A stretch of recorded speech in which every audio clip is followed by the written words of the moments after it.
Bonjour, bienvenue dans Au cœur des hommes. Salut Arnaud. Salut Pascal. Salut Pierre. Salut Pascal, salut Arnaud. Et bienvenue chers auditrices et auditeurs dans le nouvel épisode du podcast Au cœur des hommes. 4 hommes autour d'une table qui déblatèrent autour de sujets... Depuis un an déjà quand même. Depuis un an déjà, tout à fait, c'est ça. On est à pile un an là, 9 mars, 10 mars. Félicitations. Voilà, merci beaucoup. Merci beaucoup. Je pense qu'on peut recevoir les donations, les cadeaux. Vous pouvez envoyer tout ça. Les chèques. On envoie ça chez Restless, hein, tu Oui, réceptionnes. Compte sur vous toi. pouvez, Restless. Vous trouvez l'adresse sur Internet, y a Voilà, pas de problème. la super radio Restless. Et voilà, aujourd'hui on est avec Fabrice, salut. Bonjour. De quoi on va parler Arnaud ? On va parler d'un sujet incroyable. Alors moi j'ai très très peur aujourd'hui parce que de revivre le trauma du Père Noël. Fabrice vient nous dire que l'amour n'existe pas. J'espère qu'il se plante. Hein. Genre le Père Noël n'existe pas ? Ça, par contre, je n'ai pas au courant. Non, c'est Le Père Noël a T'as mal plus de compris. chances d'exister que l'amour. à ce point-là. Non, mais on va pouvoir parler de cette affirmation. Donc toi, tu penses que l'amour n'existe pas ? Pourquoi pas, oui. Qu'est-ce qui te fait penser ça ? Qu'est-ce qui t'amène dans cette direction-là à chaud là au début de l'émission ? Qui pense un peu que l'amour n'existe pas ? Non, moi je pense que ça existe. Ouais, C'est juste que je l'ai pas connu, mais... Moi je sais que ça existe. C'est une chose différente. Pourquoi d'après toi ça n'existe pas ? Par rapport à plusieurs allégations éventuellement. La première, peut-être que l'on peut décrire sur un point de vue historique. C'est quoi le concept de l'amour tel qu'on se le représente au cours de l'histoire ? Ça peut s'expliquer aussi d'un point de vue scientifique. C'est quoi les éléments hormonaux qui nous régissent à ces moments-là ? Peut-être qu'on aura l'occasion d'en parler. Et après, c'est surtout comment on construit un couple dans ce cadre-là. Alors, peut-être déjà qu'il y a une question de définition. Oui, définition de l'amour. C'est quoi l'amour ? Parce qu'en fait, est-ce qu'on parle vraiment tous de la même chose ? Et ce qui peut expliquer que du C'est le coup, cul, non on ne soit pas alignés. Pourquoi il y a autre chose ? Il y a peut-être des éléments différents entre c'est quoi les actions pour être ensemble et donc ce qui fait qu'on peut convaincre un partenaire justement de vouloir participer à éventuellement une construction commune. On peut aller effectivement jusqu'au cul, il n'y a pas de problème. Ça en fait partie. Oui. C'est plus que ça, même Ça au arrive. début. Et jusqu'à derrière quelque chose de plus peut-être constructif ou comment on passe ce premier cap pour aller un petit peu plus loin dans une construction de couple. T'as toujours pensé comme ça ? Je pense. Non, c'est pas vrai du tout. C'est l'expérience qui fait ça aussi. On connaît peut-être tous cette maxime de l'amour dure 3 ans. Ah oui. Qui a été mise en exergue par un Becbédé. fabuleux livre et film de Frédéric Becbédé. Il y a des explications justement là-dessus qui peuvent le prouver. C'est quoi des explications scientifiques, hormonales c'est quoi la nature de ces explications ? Ouais, elles sont diverses. Ouais. C'est ce que j'adore justement dans ce concept-là, c'est qu'il va y avoir quelque chose que l'on a pu peut-être tous mesurer.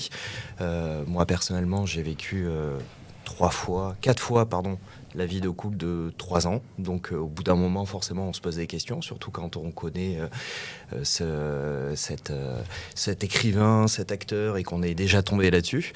La deuxième chose qui peut être intéressante aussi là-dessus, c'est de se poser la question de savoir justement qu'est-ce qu'il peut y avoir au-delà, et donc comment on arrive à outrepasser ce fait-là. Et aujourd'hui, je suis ravi et heureux de dire que ma 5e vraie relation, on va dire, a dépassé ces 3 ans.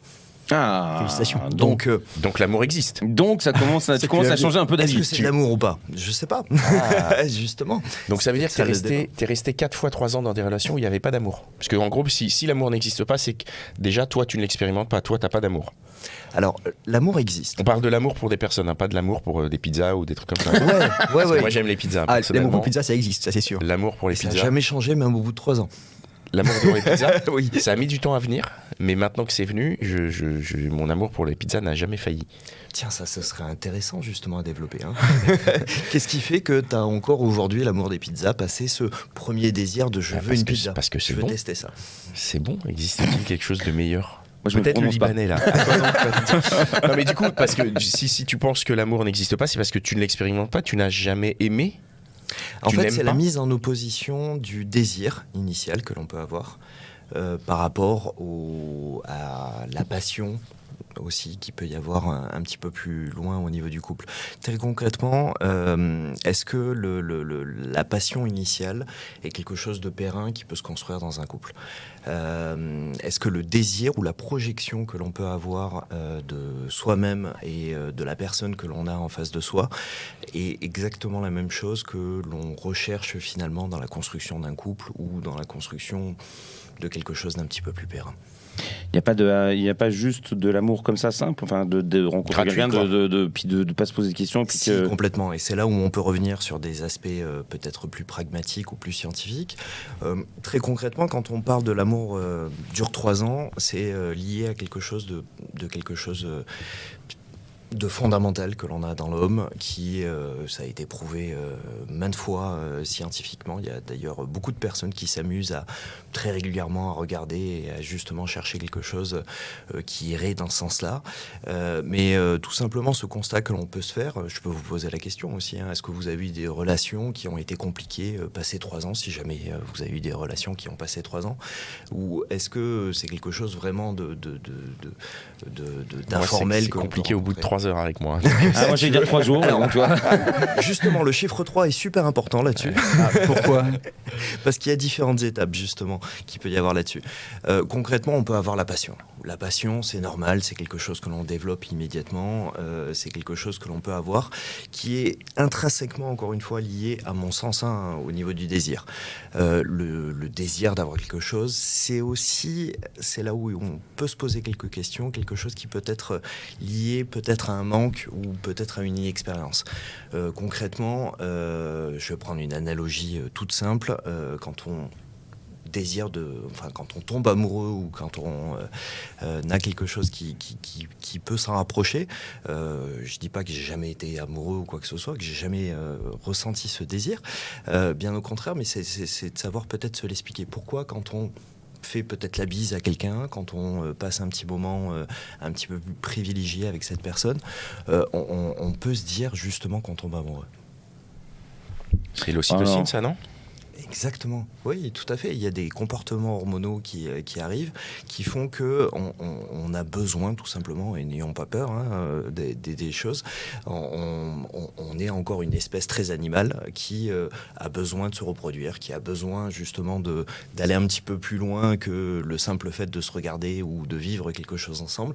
Et donc, concrètement, on va avoir des pulsions, des éléments qui vont faire en sorte que très rapidement, il faut qu'on passe à l'acte, très concrètement. Très rapidement, en effet. Ouais, ça c'est on passe quelque à l'acte, chose de après, on fondamental. réfléchit, Donc il faut commencer par ça en fait. Et donc c'est justement cette dualité de il faut qu'on passe à l'acte très rapidement, et de l'autre côté, qu'est-ce qui se passe après l'acte ? Justement, ce qui peut se passer après l'acte, si on regarde aussi la construction hormonale que l'on peut avoir justement par rapport au biais de l'ocytocine, qui est tout simplement ce que l'on a détecté comme étant L'hormone du bonheur. l'hormone plus que du bonheur, de l'amour même, puisqu'après il y a d'autres hormones qui rentrent en compte. C'est vraiment le fait de se dire on a envie de perdurer notre espèce. Et donc par rapport à cela, il va y avoir énormément de critères qui vont se mettre en place sur la personne que l'on peut avoir choisie, sur la personne avec qui on a envie d'aller beaucoup plus loin, là pour le coup. Et donc, il peut y avoir énormément de biais cognitifs qui font en sorte que l'on choisit une personne par rapport à ses attributs intrinsèques, presque animal, disons-le, qui font que ce sera le bon partenaire pour pouvoir se reproduire. Mais alors on est d'accord que les biais sont tous différents parce que toi tu vas pas avoir les mêmes biais que moi et pas voir les mêmes personnes que moi. Donc quels sont tes biais toi et qu'est-ce qui t'anime ? C'est évident là-dessus, sauf que d'un point de vue psychologique et hormonal, on va fondamentalement être attiré par rapport à des personnes qui vont être complémentaires vis-à-vis de nous. Ça, c'est aussi les lois de la nature qui nous disent ça, tout simplement par rapport au simple fait de pouvoir perdurer notre espèce. Très concrètement, là, je passe ce petit cap un petit peu théorique que je suis en train de vous raconter, mais tout simplement, on a besoin simplement en voulant perdurer l'espèce, d'être complémentaire avec l'autre personne, tout simplement. Alors, il explique les scientifiques par rapport à un comportement au niveau de tout ce qui est immunitaire, et donc il y a des odeurs qui se mettent en place, il y a des éléments qui font qu'on arrive à détecter la personne qui a le patrimoine génétique qui est complètement complémentaire du nôtre, de manière à pouvoir s'associer et pouvoir perdurer justement l'espèce. Ce sont les un peu comme les phéromones, et c'est ce qu'on appelle la biodiversité, en fait. C'est ce qui favorise, ce qui encourage le métissage, nous donne notre vie pour perdurer. Du coup, si on sort un enfant éclaté, tu vois, genre un enfant, tu vois, je sais pas, handicapé ou des trucs comme ça, où tu vois, où tu te dis qu'il y a eu un mauvais match, comment ça se passe en fait? Alors justement, tu vois, c'est là où l'amour est beau et où le concept existe, c'est que quand on dit que l'amour dure 3 ans, c'est en fait une période qui est mise en place intrinsèquement par notre cerveau pour pouvoir protéger justement cet enfant, quelles que soient les circonstances dans lesquelles il a été créé, quelle que soit la personne avec qui on l'a fait, quelle que soit... Tu veux dire que si j'ai un enfant tout de suite, je vais l'aimer pendant 3 ans? Alors, Après, tu l'abandonnes. Allez, maintenant, c'est bon, tu peux aller au boulot. Après, tu te rends compte, tu fais ah, mais il est radé en fait, salut. Mais très concrètement, il y a des chiffres qui sont ultra parlants par rapport à cela.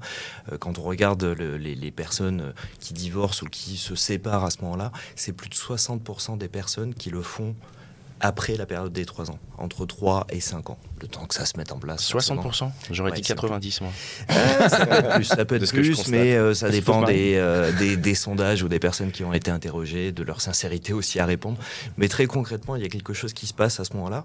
Et donc, par rapport à mon expérience personnelle de pourquoi j'ai jamais réussi à franchir ce cap des 3 ans sur les 4 précédents partenaires avec qui j'ai passé cette période-là, c'est, alors qu'on n'avait pas d'enfant, justement, c'est de se dire qu'est-ce qui s'est passé de manière hormonale ou d'un point de vue finalement qui me dépasse pour que ça n'a pas marché, et donc qu'est-ce qui devrait se passer justement pour que ça puisse marcher par rapport à la suite.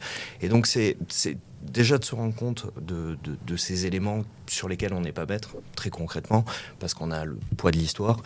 Il y a une petite histoire d'ailleurs qui est très rigolote, c'est dans un discours de Platon et Aristote qui sort ce genre de choses. Pour les anciens, là on parle il y a plus de 2500 ans, l'homme, avec un grand H, était qu'en fait qu'une seule et unique personne qui avait 4 jambes, 4 bras et 2 têtes.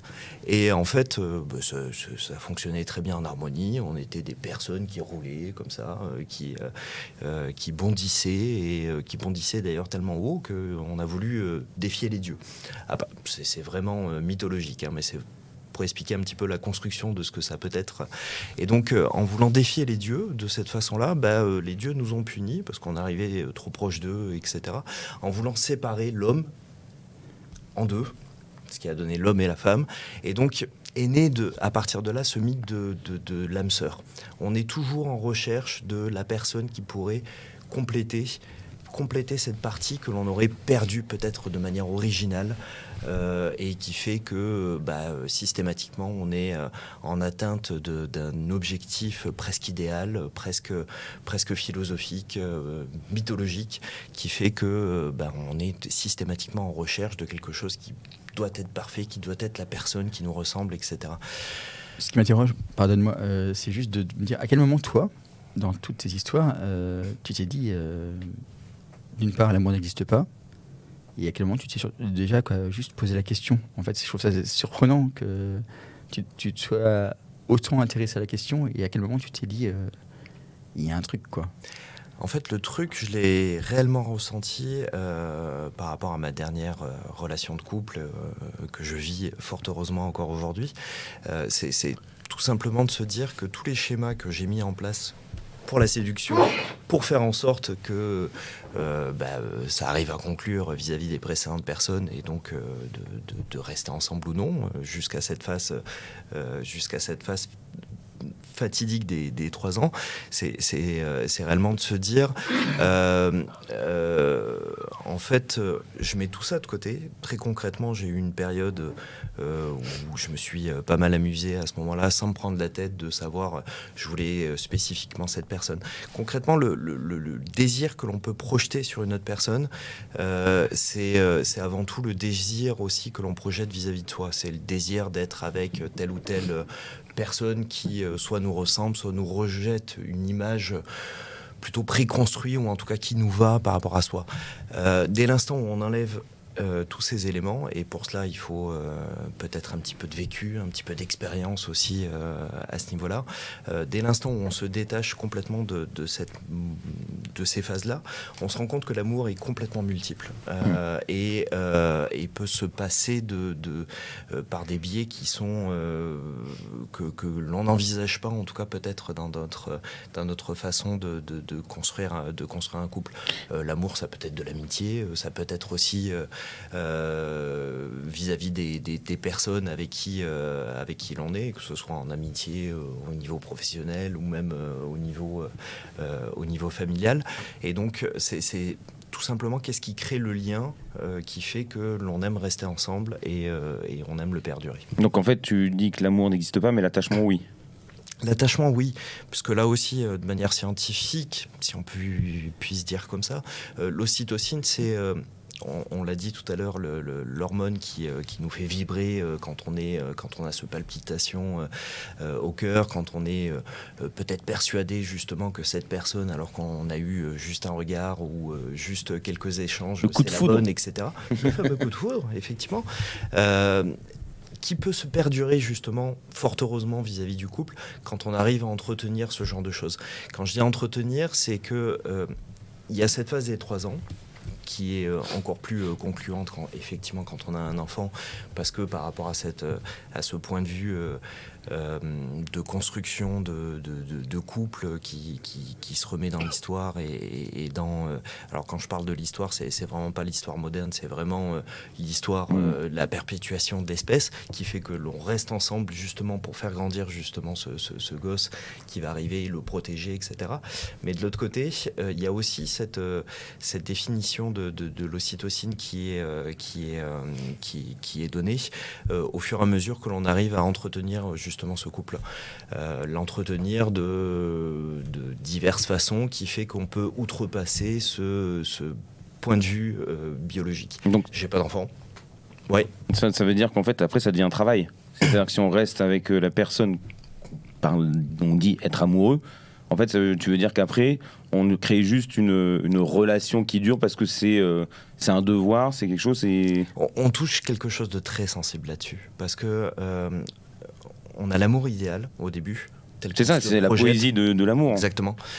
Et fondamentalement, on est obligé de passer le braquet très rapidement sur de cet amour idéal, si en tout cas on désire le construire comme ça, en tombant amoureux d'une personne, en tombant sur cet idéalisme que l'on s'est fait de cette même personne. Comment on fait pour passer justement de cet amour idéal à un amour construit qui nous permet justement de rester avec l'autre personne? Le schéma, en fait, moi je l'ai fait différemment. J'ai toujours cru à cet amour idéal. Initialement, j'ai toujours cru au fait que c'était d'abord ça qui devait nous réagir, ses intentions premières, etc. Sauf que comme j'ai pas eu d'enfant précédemment, comment on fait pour passer outre? Et est-ce que c'est une volonté dans l'avenir ou pas? Ça, j'en sais rien. J'ai toujours pas cette réponse. Donc, si on a envie d'être en couple, comment on fait pour être un petit peu plus? Et alors, moi, j'ai comme une question, c'est est-ce que, en réalité, dans ce que tu dis, est-ce qu'on doit entendre que l'amour n'existe pas, ou alors c'est juste que le terme est mal approprié, qu'en fait, on n'utilise juste pas le bon mot, selon toi? Il n'y a pas forcément de bons ou mauvais mots, c'est simplement de savoir exactement qu'est-ce qui se cache derrière. Est-ce que là on est en pleine possession de nos moyens? Est-ce qu'on est lucide dans ce que l'on fait? Et donc est-ce qu'on va réellement essayer de construire quelque chose avec l'autre personne? C'est encore une fois complètement différent des pulsions primaires pour perdurer l'espèce, on va essayer de baiser et puis on va passer à autre chose, tout simplement. Ou est-ce que on essaye justement d'aller un petit peu plus loin, passer ce premier shot qui nous va bien, qui nous met nos bonnes doses d'hormones, etc. Mais du coup, c'est un mot, excuse-moi, je pose une question, mais c'est un mot qui du coup t'emmerde un petit peu, le mot amour. Ouais, complètement. Parce que moi, le premier, j'ai pas su dire si j'étais amoureux de la personne avec qui j'étais déjà depuis un certain temps. Aujourd'hui, ça fait plus de 6 ans, je sais répondre à cette question, c'est pas un souci. Mais initialement, je savais pas réellement expliquer pourquoi, justement, j'étais avec cette personne. Force est de constater que j'ai passé le cap des 3 ans, j'ai passé un petit peu plus aussi avec elle. Mais tout simplement, c'était pas le schéma initial que j'avais perduré jusqu'à présent dans cette construction. Et donc à partir de là, c'est pas que le terme m'emmerde, loin de là, c'est simplement de se dire qu'est-ce qu'il peut y avoir au-delà, et surtout qu'est-ce qui fait que l'amour est entre guillemets sincère. Les deux termes ne vont pas ensemble parce que justement il y a d'autres éléments sur lesquels il faut pouvoir s'éloigner pour pouvoir le comprendre.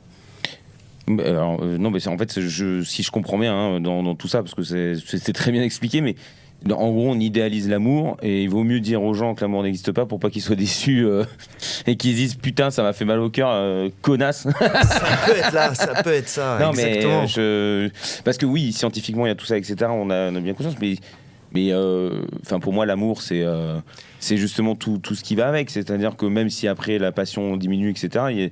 Il y a une fusion, c'est comme tu disais tout à l'heure, une forte amitié aussi. À titre personnel, Pierre, ouais, concrètement, ça c'est quelque chose, c'est peut-être un mécanisme que j'ai mis en place pour me protéger aussi de ces précédentes expériences qui n'ont pas fonctionné.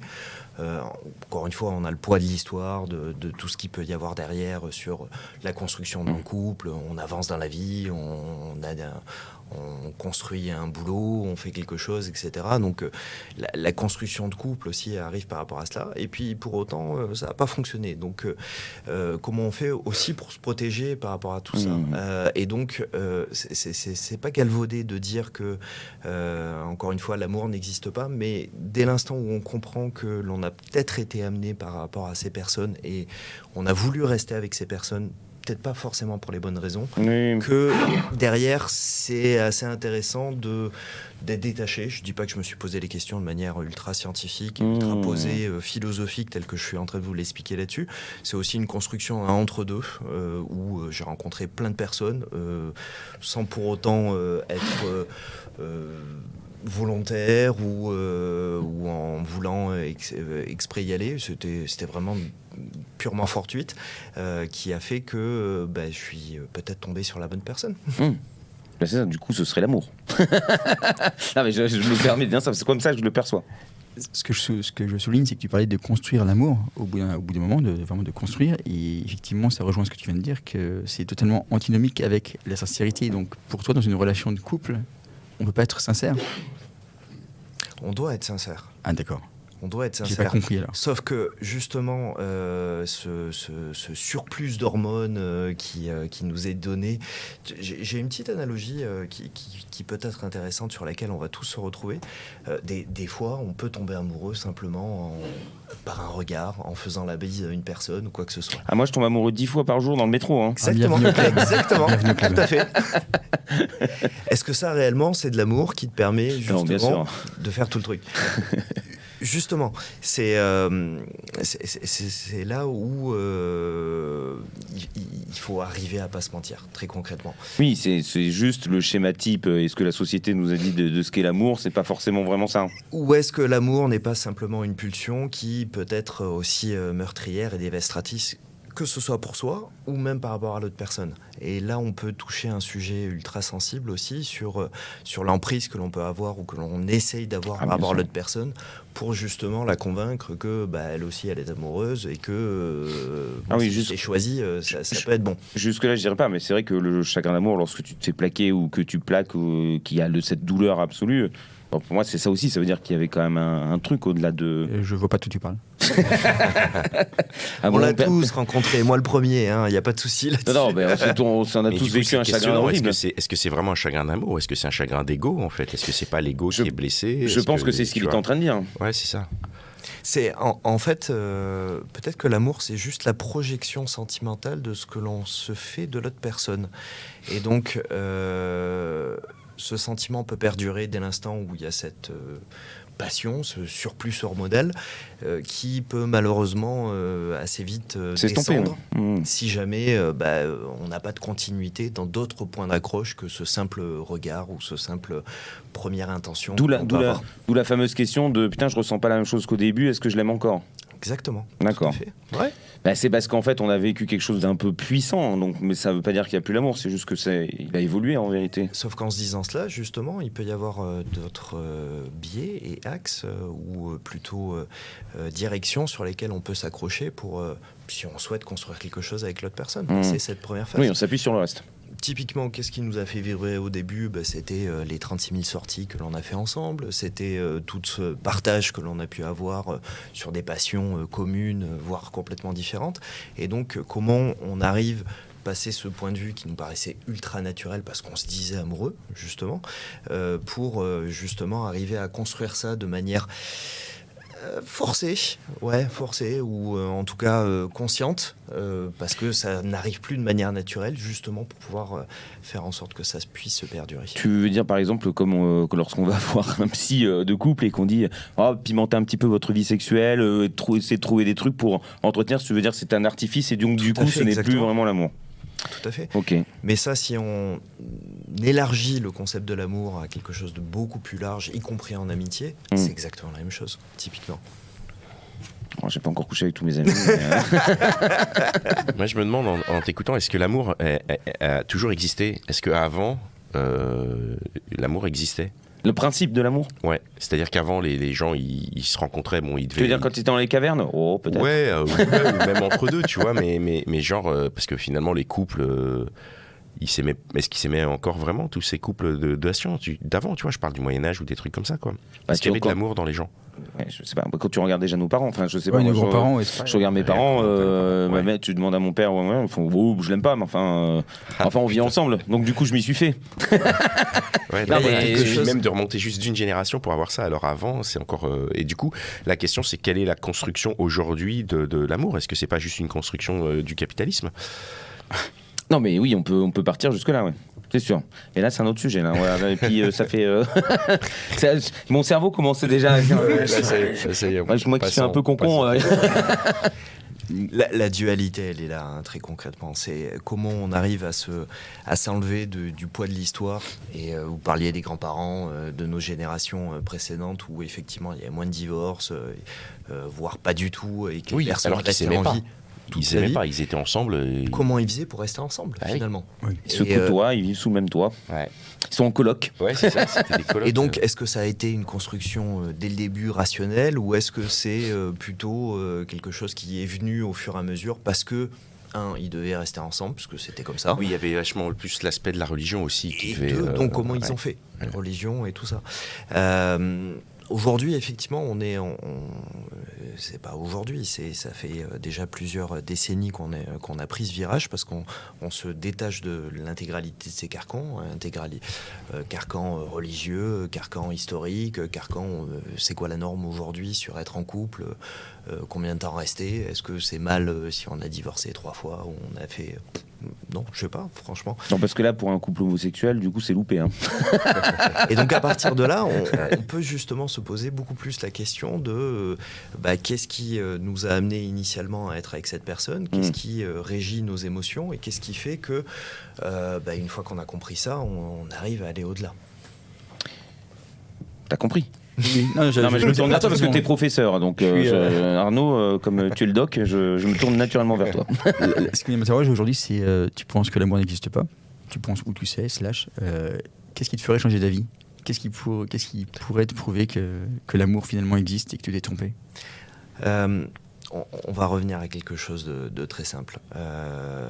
L'amour n'existe pas dans le long terme.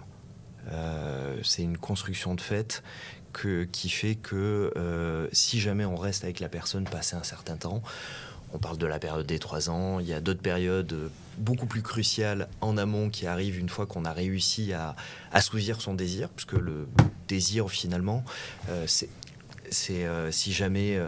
de répondre à un certain manque. Une fois qu'on a répondu à ce manque, est-ce que le désir existe toujours ? Il y a plein de mots du coup. Et donc à partir de là... Qu'est-ce qui se passe si jamais, justement, on va un petit peu plus loin? Donc, l'amour est un moteur fondamental qui nous permet de passer le premier cap, peut-être d'avoir ce premier courage d'aller voir la personne et d'aller un petit peu plus loin. Et heureusement qu'on fonctionne comme ça et qu'on a ce sens de vie qui nous permet d'aller un petit peu plus loin. Après, est-ce que c'est toujours de l'amour justement que de vouloir construire quelque chose au-delà de tout ça? Ça, c'est complètement différent.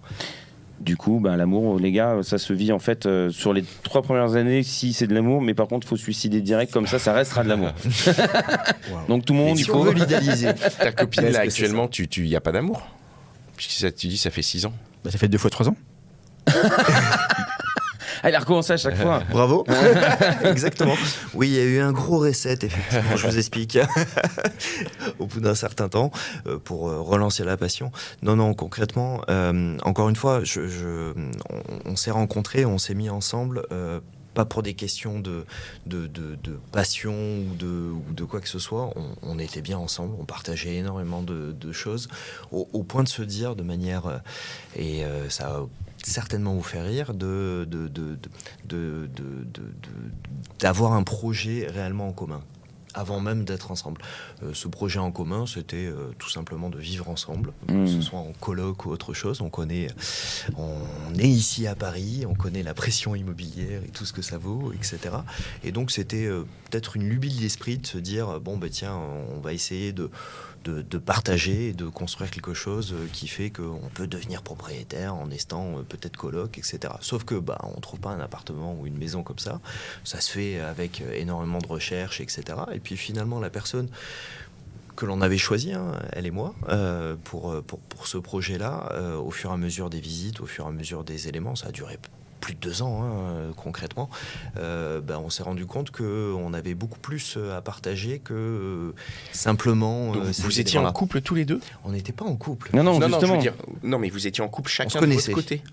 Et on était en plus en couple chacun C'est de ça. notre côté. Donc en fait, Tout vous à étiez fait. en couple chacun de votre côté, mais c'est ensemble que vous cherchiez un appartement. C'est ça. Ça fout la merde dans le couple. Ça fout la merde de ouf. Parce que c'est clair. initialement, Alors je que ce suis soit de en son couple côté- avec toi, mais je cherche à acheter un appart avec elle. Mais ne le prends pas mal. Ce n'est va pas bien se passer. personnel. Alors, c'est facile à résumer comme ça, mais c'est vrai. Je suis d'accord. La finalité était que dans nos couples respectifs, on n'avait certainement pas les mêmes objectifs. Ah oui, oui. Moi avec la personne avec qui j'étais à ce moment-là et elle aussi. Et donc concrètement, c'est aussi là où on s'est tous les deux posé la question de on était amoureux bizarrement de cette personne, on était bien, on a vécu quelque chose, etc. Pourquoi aujourd'hui on n'arrive pas à construire, à aller au-delà, alors que c'est fondamentalement ce qui nous anime aujourd'hui, ce fait de vouloir être ensemble dans un bien qui nous appartient et de construire quelque chose. Encore une fois, peut-être lié au poids de l'histoire, lié au poids des carcans que nous met la société, etc. C'était quelque chose que l'on voulait assouvir tous les deux, mais ça ne fonctionnait pas. Et donc, passer cette construction que l'on a réussi à avoir en commun, la finalité a été évidente. C'est que non, il y avait peut-être de l'amour initial, encore une fois, qui nous a amenés à être ensemble avec nos précédents partenaires. Qui s'est transformé sur quelque chose qui ne nous correspondait pas, passer les 3 ans passés ensemble, etc. Alors que de l'autre côté, avec cette personne, on a construit un couple justement sur ce qui nous permettait d'asseoir des bases peut-être plus concrètes, hors de tout sentiment, sur des éléments sur lesquels on se rassemblait, sur des éléments sur lesquels on aimait partager. Et finalement, la conclusion de tout ça, c'est que si on veut que l'amour se perdure dans le temps, c'est d'abord sur les attentions que l'on peut avoir ou le respect, les sentiments que l'on peut avoir aussi par rapport à l'autre personne. Sans que ce soit encore une fois une projection de nous-mêmes sur ce que l'on souhaite vis-à-vis de cette personne. Et donc à partir de là, comme on a fait les choses de manière complètement à l'inverse, ça n'a pas trop mal fonctionné. Donc on est à 2 fois 3 ans, effectivement. Bon, du coup, tu nous autorises quand même à croire en l'amour? Mais c'est évident. Ah, merci. Ouf. C'est évident. Le happy On peut end. le prendre. Je commence à perdre mon sexe. Il était devenu tout petit, là. On en a tous besoin initialement et je peux vous dire que même en connaissant cette personne, les premières fois justement où on a commencé à flirter ou aller un petit peu plus loin, il y avait ce sentiment fort et profond de se dire que c'est la bonne personne et que c'est là et à ce moment-là qu'il fallait le faire. Faut pas en rester là, simplement, et faut voir un tout petit peu plus loin justement pour bien se positionner, être sûr que ce que l'on fait soit réellement réciproque et puisse, entre guillemets, se continuer dans le temps. Et en un mot, si l'amour n'existe pas, rassure-moi, est-ce que le cul existe? Prochain épisode. Ne casse pas tous mes rêves, s'il te plaît. L'amour est une chance pour nous parce que ça nous permet d'avoir du cul. Très voilà, concrètement. mais c'est ça qu'on voulait. Bon, voilà. Non, mais merci de nous avoir exposé ça comme ça en tout cas. Merci beaucoup. Et merci à vous qui nous avez écoutés jusque-là. Rendez-vous dans 15 jours pour un nouvel épisode. Entre-temps, vous pouvez nous rejoindre et nous contacter sur notre réseau Instagram. Et voilà, à bientôt. Ciao. Bye. Ciao. Merci.